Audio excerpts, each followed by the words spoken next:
Example 6, 3 dice है ना, उनको फेंकने पर विभिन्न परिणामों की संख्या ज्ञात करनी है। ये एक डाइस, ये सेकेंड, ये थर्ड, है ना। अब इसमें डिजिट क्या आ सकती है?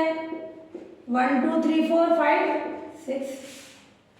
ये सेकेंड, ये फर्स्ट डाइस, ये सेकेंड, ये थर्ड। इसमें भी 1 2 3 4 5 6, इसमें भी 1 2 3 4 5 6। क्लियर? तो ये 3 डाइसेस हैं। क्लियर? इनको फेंकने पर जो रिजल्ट आ रहा है उसके नंबर फाइंड करना। तो क्या इस क्वेश्चन में दे रखा है कि क्या डिफरेंट नंबर आने चाहिए? सेम भी आ सकते हैं कि इस पे 1, इस पे 1, इस पे 1, ये आ सकता है। क्लियर?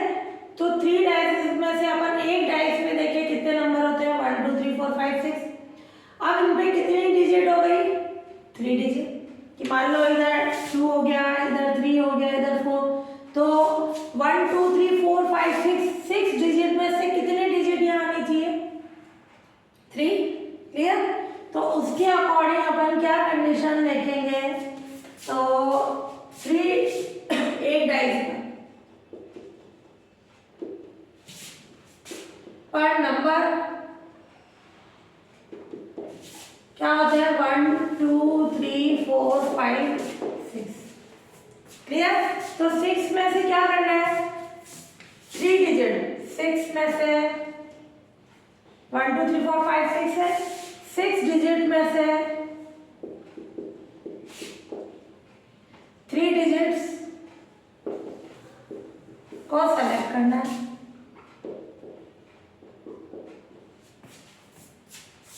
अब ये यूं नहीं बोल रहा है कि बस वो संख्या क्या है वो निकालना है ना। तो 6 डिजिट में से 3 डिजिट को सेलेक्ट करना है और जो डिजिट्स है वो रिपीटेड हो सकते हैं एंड डिजिट्स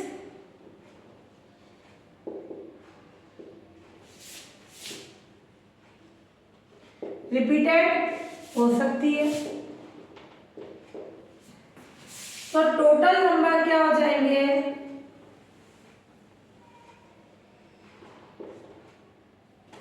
सी टोटल कितने हैं? 6। क्लियर? लेने कितनी है? 3 डिजिट। तीनों पे सेम नंबर भी हो सकते हैं। क्लियर? तो ये 6 डिजिट तो हो गई, सेम नंबर भी हो गए और इसमें से क्या कर देंगे? 1 लेस करा देंगे, एक नंबर को फिक्स कर देंगे।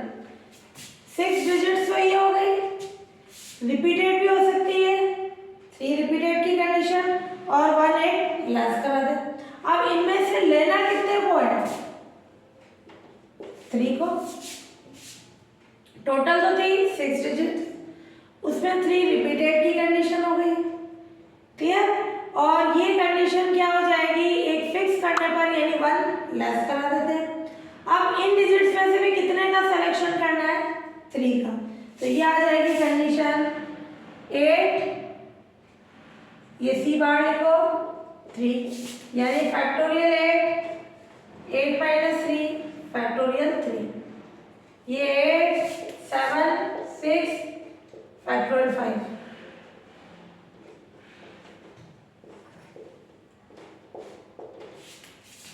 ये 56 नंबर्स हो जाएंगे।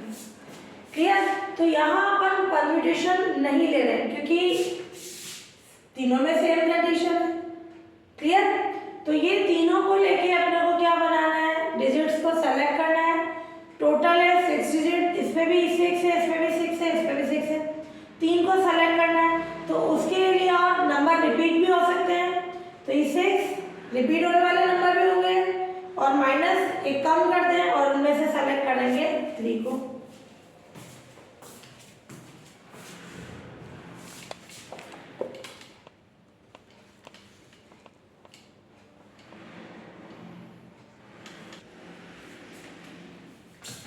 बारह 12 चेयर्स हैं एक ही रो में, है ना। उन पे 5 चिल्ड्रंस को बिठाने की विधियां ज्ञात करनी है। ये 12 चेयर्स 1 2 3 ऐसे कहाँ तक है? 12। कितने चिल्ड्रंस को बिठाना है यहाँ पे? 5 को। क्लियर? 5 को बिठाना है, तो और बचेगी कितनी चेयर्स? 7, और 7 रिपीट हो रही है, जैसे ये 3 4 5 6 7 8 9 10 11 12। तो 1 2 3 4 जैसे अपन ने यहाँ 5 चेयर्स पे अपन ने बॉयज को चिल्ड्रंस को बिठा दिया, तो बची हुई कुर्सियां कितनी है? 7 चेयर। ये रिपीट हो रही है, 5 पे बिठा दिया, अब बच 7 रही है, यानी ये रिपीट हो रही है। क्लियर? क्योंकि आप अब इन 5 में से भी किसी को बिठा देंगे, तो जब रिपीट होगी कंडीशन, उसके लिए क्या हो जाएगा? अपने पास अपन ने रिपीट वाला फॉर्मूला पढ़ा है। टोटल कितनी चेयर्स है? टोटल चेयर्स 12 है। टोटल बॉयज लिख लो, कितने हैं? 5 बॉयज को एक ही रो में रखी चेयर्स पे बिठाना है ना? 5 बॉयज को एक ही रो में रखी 12 चेयर्स पर बिठाना है। क्लियर? तो रिमेनिंग चेयर्स क्या हो जाएगी?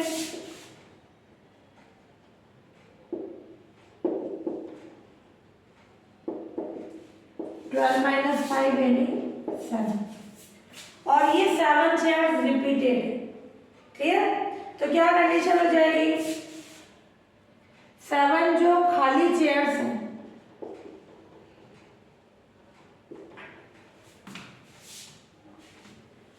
वो रिपीटेड है, या एक ही तरह की मान सकते हो। क्लियर? तब टोटल तरीके क्या हो जाएंगे? टोटल कितनी है? 12। क्लियर? और रिपीट कितनी कर रही है? 7। ये तरीके हो गए, यानी यहाँ अपन ने 5 का कहाँ रोल लिया कि 5 को तो बिठा दिया। क्लियर? 5 बॉयज को बिठा दिया, 5 बॉयज को बिठाने के बाद अपन ने क्या ले ली? 7 चेयर्स। वो क्या हो रही है? रिपीट कर रही है अपने। तो टोटल चेयर थी फैक्टोरियल 12। जो रिपीट वाली कंडीशन होती है अपन उससे क्या कर देते हैं? डिवाइड। जैसे अपन ने इंडिपेंडेंस डे में पढ़ा था, जो रिपीट होते हैं उनसे क्या कर देते हैं? डिवाइड कर देते हैं। तो वो कंडीशन थी। प्रिंसिपल ऑफ मैथमेटिकल इंडक्शन यानी गणितीय आगमन सिद्धांत, PMI। होता क्या है प्रिंसिपल इंडक्शन मेथड? कोई भी जनरल कंडीशन होती है, नेचुरल नंबर, प्राकृत संख्या, यानी n कितना है? 1 2 3 एंड इनफाइनाइट तक, उसके लिए प्रूफ करना है। तो अपन जो भी कोई स्टेटमेंट गिवन होगा, कथन गिवन होगा, उसको n 1 के लिए प्रूफ करते हैं, 2 के लिए भी प्रूफ करते हैं। क्लियर? और अपन मान के चलते हैं n = m के लिए ट्रू है, वो सत्य है। जो भी स्टेटमेंट है वो n = m के लिए ट्रू है। और अगला n = m+1 के लिए प्रूफ करते हैं। क्लियर? 1 के लिए प्रूफ करते हैं, 2 के लिए, m के लिए मान के चलते हैं, m+1 के लिए भी प्रूफ करते हैं। तो PMI से for all n belongs to n यानी नेचुरल नंबर के लिए वो ट्रू होती है, यानी नेचुरल नंबर यानी 1 2 3 कहीं तक भी जा रहा है उसके लिए वो रिलेशन ट्रू होता है। तो ये कहलाता है गणितीय आगमन सिद्धांत। शॉर्ट फॉर्म में आप बोलेंगे PMI यानी प्रिंसिपल ऑफ मैथमेटिकल इंडक्शन। इससे रिलेटेड ले रहे हैं एग्जांपल।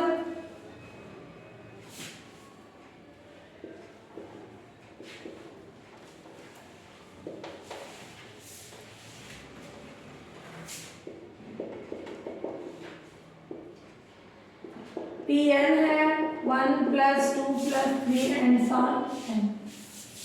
क्लियर? और ये कंडीशन है n × n+1/2 और n है ग्रेटर देन इक्वल 1। यूं लिखे या यूं लिखे, दोनों का मीन सेम होता है। n की वैल्यू 1 के इक्वल, 1 से बड़ी यानी 1 2 3 नेचुरल नंबर होता है। तो ये कंडीशन प्रूफ करनी है अपने को कि ये एक स्टेटमेंट हो गया। क्लियर? तो सबसे पहले अपन फर्स्ट कंडीशन ले रहे हैं, n इक्वल्स टू 1 के लिए कंडीशन ले रहे हैं। इसको अपन बोलते हैं basis step. First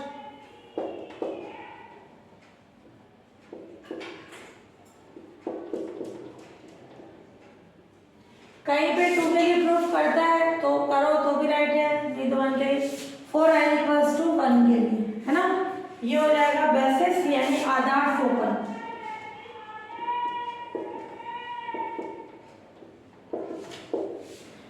n equals to 1 के लिए p1 कितना हो जाएगा? 1। एक ही टर्म ये, और इसकी राइट हैंड साइड क्या है अपने पास? इधर रखे हैं तो क्या हो जाएगी कंडीशन? 1 इंटू 1 प्लस 1 अपॉन,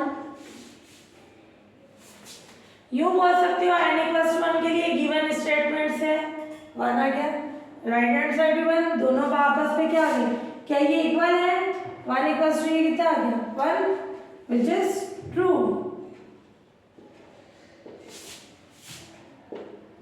सो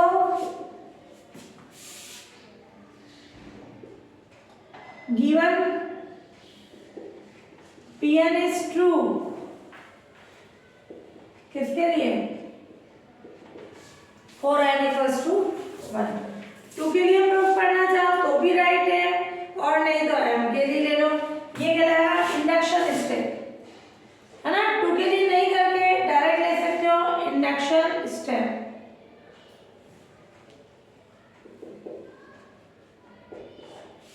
बेसिस में 1 आ जाएगा। 2 के लिए मान लो प्रूफ कर रहे हो तो 1 प्लस 2, 2 टर्म्स 3, इधर 2 रखे हैं, 2 प्लस 1 अपॉन 2 3, सही है ना? और इंडक्शन स्टेप यानी आगमन सोपन।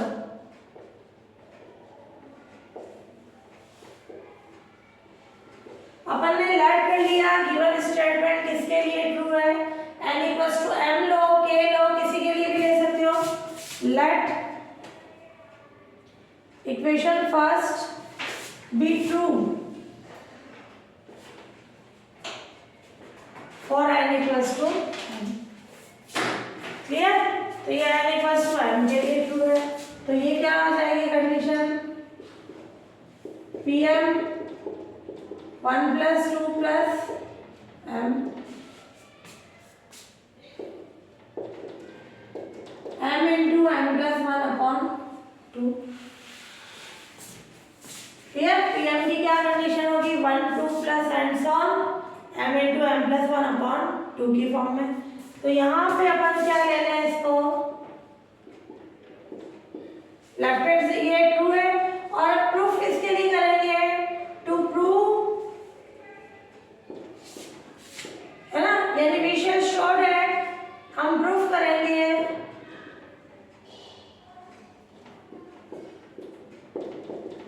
Pn जो है n equals to m plus 1 के लिए ट्रू है।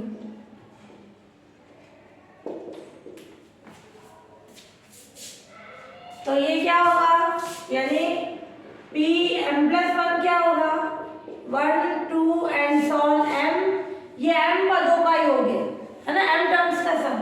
m प्लस 1 का मतलब एक अगला पद m प्लस 1 हो जाएगा। यहाँ पे भी m की जगह m प्लस 1, और ये भी m प्लस 1 है तो m प्लस 2 अपॉन 2। फिर क्या लेंगे इसकी? Left hand side.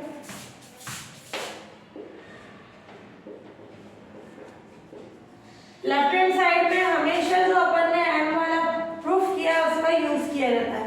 तो लेफ्ट हैंड साइड है 1 2 and so on m plus 1। यहाँ से m तक का सम कितना है? 1 से m तक का m into m plus 1 upon 2 plus m plus 1, किससे? By equation second. तो ये क्या हो जाएगा? m plus 1 common, m by 2 plus 1, तो m plus 1 m plus 2 upon 2। अगर राइट हैंड साइड तो given statement n equals to m plus 1 के लिए भी ट्रू हो गया, तो hence by PMI which is true for all n n.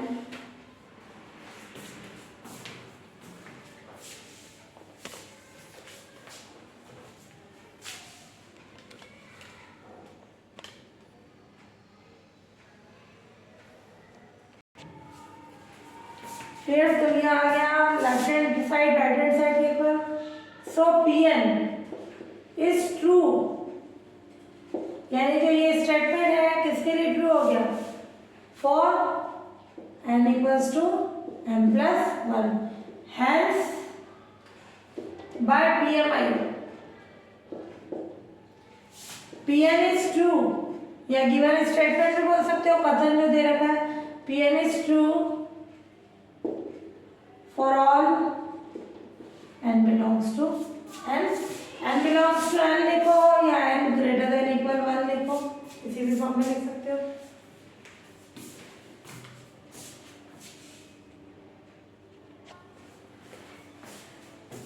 Example second, ये है 1 3 5 and so on 2n minus 1 is equals to n square। Clear? इसका सम जो है n स्क्वायर है, ये प्रूफ करना है। तो सबसे पहले इसको लेट कर लो Pn 1 3 5 and so on 2n minus 1 is equals to n square. वैसे स्टेप क्या होगा?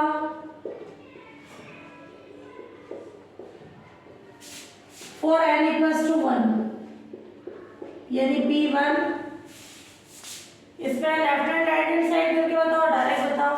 n इक्वल्स टू 1 के लिए कितना होगा? एक ही टर्म। राइट हैंड साइड क्या होगा? 1 का square, which is true.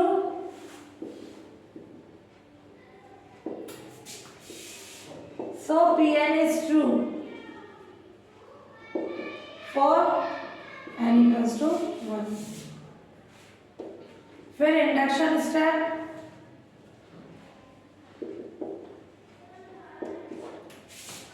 Induction में क्या है condition? Let Pn be true for n equals to k लो, m लो, किसी के लिए भी n इक्वल्स टू m, है ना। तो n की जगह क्या आ जाएगा? m, तो ये आ जाएगा 1 2, ये 2m माइनस 1, n की जगह m आ गया, ये Pm बोल सकते हो ना, ये स्टेटमेंट। ये अब अपन किसके लिए प्रूव करेंगे? We shall show that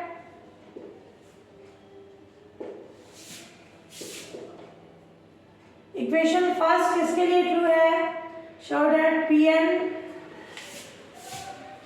is true for n equals to m plus 1। क्या आ जाएगा n equals to m plus 1 के लिए? P m प्लस 1, ये 1 2 3 and so on 2m minus 1, n की जगह m प्लस 1 रख रहे हैं, ये तो n। इसका अगला क्या होगा? m, इसकी जगह m प्लस 1 रखे तो 2m प्लस 1 हो जाएगा, यहाँ m प्लस 1 2 माइनस 1 तो 2m प्लस 1, यानी m प्लस 1 पदों का योग आ जाएगा, ये m प्लस 1 का होल स्क्वायर। फिर लेना है इसकी लेफ्ट हैंड साइड, क्या हो जाएगी?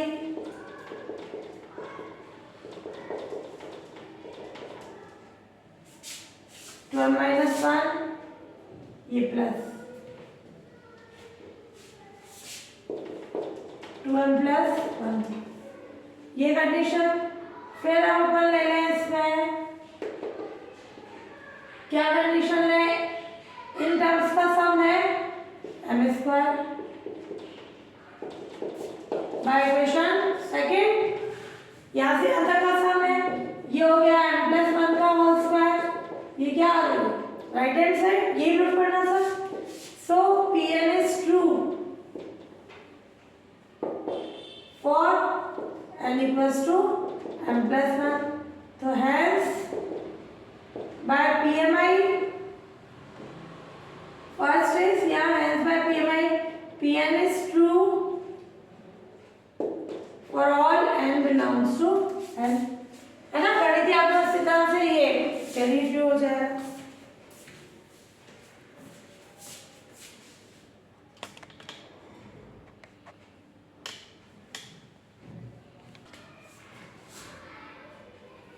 हाँ ये प्रूफ करना है पीएन ये, इसकी लेफ्ट हैंड साइड ले अपन, सॉरी बेसिस स्टेप ले लें।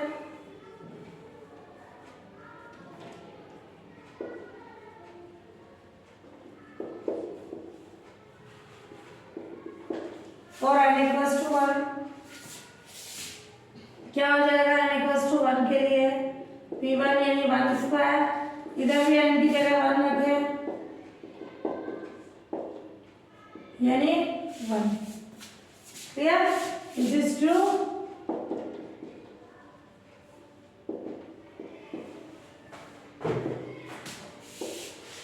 So Pn is true for n equals to 1। फिर इंडक्शन स्टेप,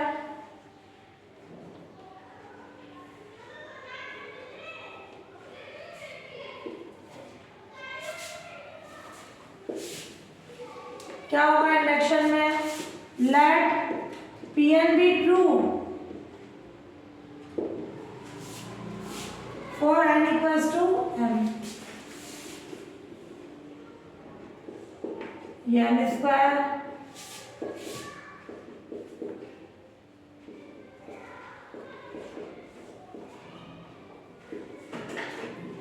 क्लियर। इसका लेफ्ट हैंड साइड ले लें,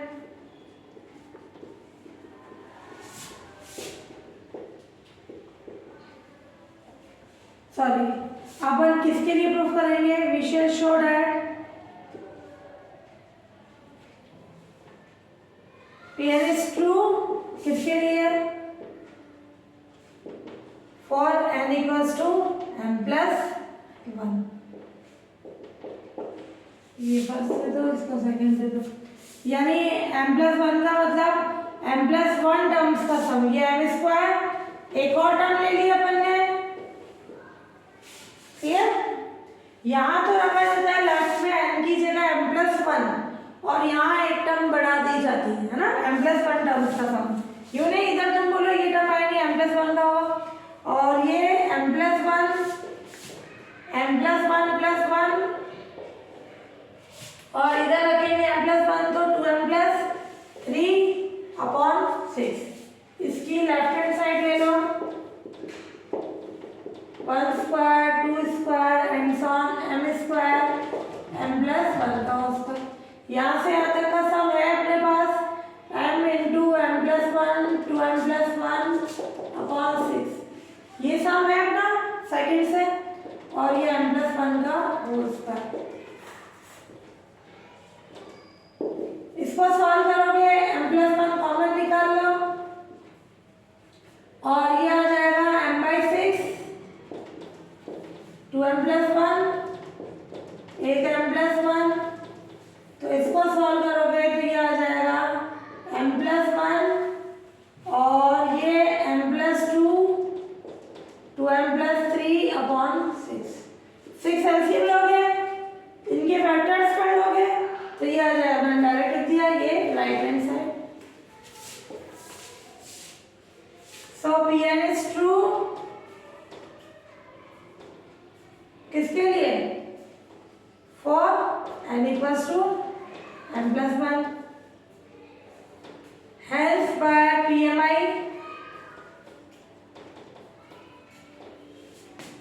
equation first is true for all n belongs to n।